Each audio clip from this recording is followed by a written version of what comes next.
समा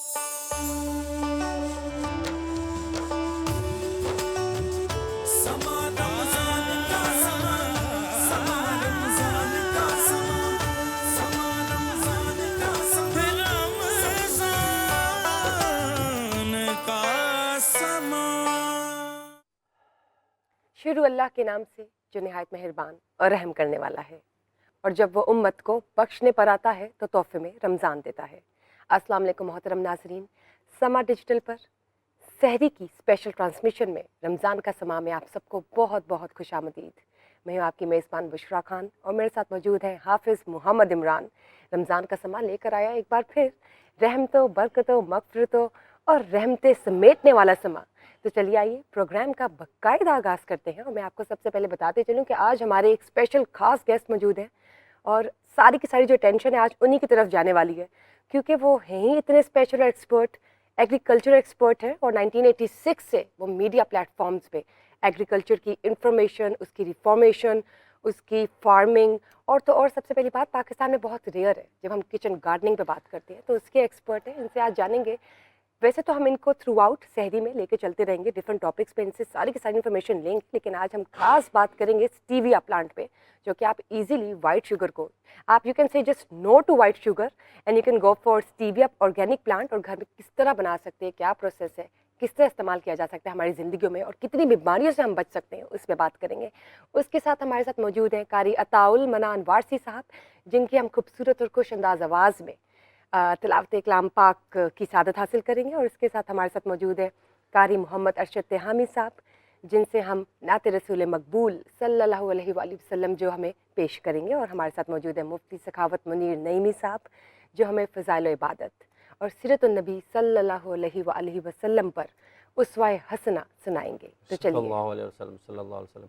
बहुत बहुत शुक्रिया बुशरा आपका। और जैसे थैंक यू आपने जी। तमाम मेहमानान गिरामी का तारुफ़ करवाया है, यकीनी तौर पर जैसा कि आपने कहा कि तोहफ़े में रमज़ान मिलता है अल्लाह की तरफ से, तो बेशक। अल्लाह की रहमत है, हमें इनको समेटना चाहिए। और बतौर ख़ास इस महीने में तो ये मशक़ करनी चाहिए कि हम जो अमाल इस माह मुबारक में करते हैं उनको हमें पूरा महीना जारी रखना चाहिए और बेशक। कोशिश करनी चाहिए कि अमल करें अल्लाह ताला के अहकामात पर और नबी करीम सल्लल्लाहु अलैहि वसल्लम की मुबारक सुन्नतों पर अमल करते हुए अपनी ज़िंदगी को गुजारें, ताकि हमें दुनिया और आखिरत में कामयाबियाँ मिलें। रब्बना आतिना फिद दुनिया हसनतन व फिल आखिरति हसनतन व क़िना अज़ाबन्नार। रब्बना वला तुहम्मिलना मा ला ताक़त लना बिही वाअफ़ु अन्ना वग़फ़िर लना वरहमना अंत मौलाना फ़ंसुरना अलल क़ौमिल काफ़िरीन। क़ाल रब्बी इन्नी अऊज़ु बिका मिन हमाज़ातिश शयातीन व अऊज़ु बिका रब्बी अन यहज़ुरून। फ़क़ाल रब्बी इन्नी लिमा अंज़लता इलैय्या मिन ख़ैरिन फ़क़ीर। ये वो दुआएँ हैं जो हमें करते रहना चाहिए। बेशक और बजाय बेशक पूरे इससे रमज़ान। इससे बेहतर कि हम कि हम आगे बढ़ें, तो कारी अताउल मन्नान वारसी साहब से गुजारिश है कि तिलावत कलाम पाक से बाकायदा प्रोग्राम इस सहरी आज की सहरी ट्रांसमिशन का आगाज़ फरमाएँ। कारी साहब, तिलावत कलाम पाक के लिए गुजारिश है। अऊज़ु बिल्लाहि मिनश शैतानिर रजीम। बिस्मिल्लाहिर रहमानिर रहीम। नून वल क़लमि वमा यस्तुरून। मा अंत बिनिअमति रब्बिक बिमजनून। व इन्न लक लअजरन गैर ममनून। व इन्नक लअला खुलुक़िन अज़ीम। फसतुबसिरु व युबसिरून बिअय्यिकुमुल मफ्तून। इन्न रब्बक हुवा अअलमु बिमन